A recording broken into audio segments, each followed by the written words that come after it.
আর মাত্র 5 দিনের ব্যবধানে আবারও পর্দা উঠছে গ্লোবাল সুপার লিগের। বর্তমান চ্যাম্পিয়ন রংপুর রাইডার্সের ম্যাচ দিয়েই শুরু হবে টুর্নামেন্টের দ্বিতীয় আসর, যেখানে তাদের প্রতিপক্ষ শক্তিশালী গায়ানা অ্যামাজন ওয়ারিয়র্স। জয় দিয়ে আসর শুরু করতে দুনিয়ার নামি দামি বিদেশি তারকা ভিডি ইতিমধ্যেই শক্তিশালী স্কোয়াড সাজিয়েছে টিম রাইডার্স। গায়ানার বিপক্ষে এবার কারা থাকছেন রংপুরকে জেতাতে নিয়ে বিস্তারিত জানবো প্রতিবেদনে। অবশেষে শেষ হতে যাচ্ছে রাইডার্স ভক্তদের অপেক্ষার প্রহর। আর মাত্র 5 দিন পর পর্দা উঠতে যাচ্ছে বহুল আকাঙ্ক্ষিত গ্লোবাল সুপার লিগের। ইতিমধ্যেই উন্মোচিত হয়ে গেছে রংপুরের এবারের জার্সি। আগামী 13 জুলাই রংপুরের ম্যাচ দিয়েই শুরু হবে ফ্রাঞ্চাইজি টুর্নামেন্টটির দ্বিতীয় আসর। এবার প্রথম ম্যাচে প্রতিপক্ষ হিসেবে রংপুর পাচ্ছে আসরটির অন্যতম শক্তিশালী দল গায়ানা অ্যামাজন ওয়ারিয়র্সকে। গেল বছর প্রথমবারের মতন এই আসরটিতে অংশ নিয়েই গোটা বিশ্বকে তাক লাগিয়ে দিয়েছিল রংপুর রাইডার্স। নুরুল হাসান সুহানের নেতৃত্বে অস্ট্রেলিয়ার ক্লাব ভিক্টোরিয়াকে হারিয়ে প্রথমবারের মতন কোন বৈশ্বিক টুর্নামেন্টের চ্যাম্পিয়নের তকমা জিতে বাংলাদেশি ফ্রাঞ্চাইজিটি। তারই ধারাবাহিকতায় আবারও আসরটিতে ডাক পেল রংপুর, যেখানে শুরুতেই তাদের প্রতিপক্ষ গায়ানা। এদিকে জয় দিয়ে আসর শুরু করতে ইতিমধ্যেই বিশ্বের নামি দামি তারকা ক্রিকেটারদের নিয়ে শক্তিশালী দল গঠন করেছে রংপুরের ম্যানেজমেন্ট। নুরুল হাসান সোহানের নেতৃত্বে আরো একবার শিরোপা উদযাপনে মাত্তে স্কোয়াডে আছেন পারফরমেন্সের শীর্ষে থাকা টাইগার ক্রিকেটাররাও।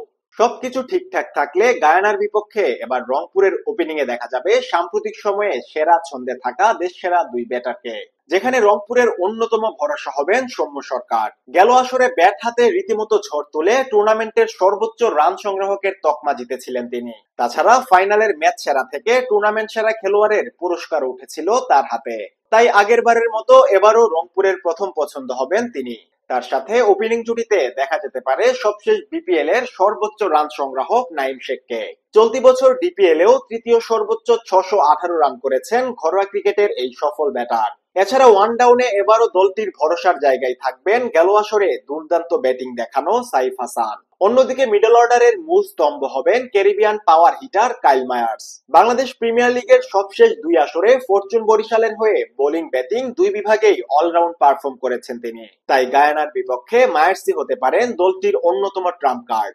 এরপর 5 নম্বর পজিশনে দেখা যেতে পারে জনপ্রিয় পাক ক্রিকেটার ইফতেখার আহমেদকে। দুর্দান্ত ব্যাটিং এর পাশাপাশি বোলিং এও বেশ পারদর্শী এই অলরাউন্ডার। 6 নম্বরে দেখা যাবে রংপুরের বিশ্বস্ততার প্রতীক অধিনায়ক নুরুল হাসান সোহানকে। উইকেটের পিছনে অসাধারণ উইকেট কিপিং এর পাশাপাশি ব্যাট হাতেও ম্যাচ জেতানো পারফর্ম করে আসছেন তিনি। এছাড়া 7 নম্বরে রংপুরের আস্থায় থাকবেন মিডল অর্ডারের আগ্রাসী ব্যাটার ইয়াসির আলী রাব্বি। অন্যদিকে গায়ানার বিপক্ষে এবার রংপুরের স্পিন ইউনিটের নেতা হবেন একসময়ের নাম্বার 1 প্রোটিয়া স্পিনার তাবরাইজ শামসী।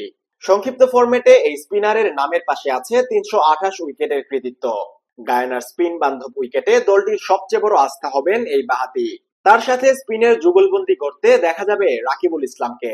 বিপরীতে রংপুরের পেস ইউনিটে এবার গতির তুফান ছোটাবেন জনপ্রিয় পাক পেসার আকিব জাভেদ। তার সাথে গতির ঝড় তুলবেন টাইগারদের বাহাতি পেসার আবু হায়দার রনি।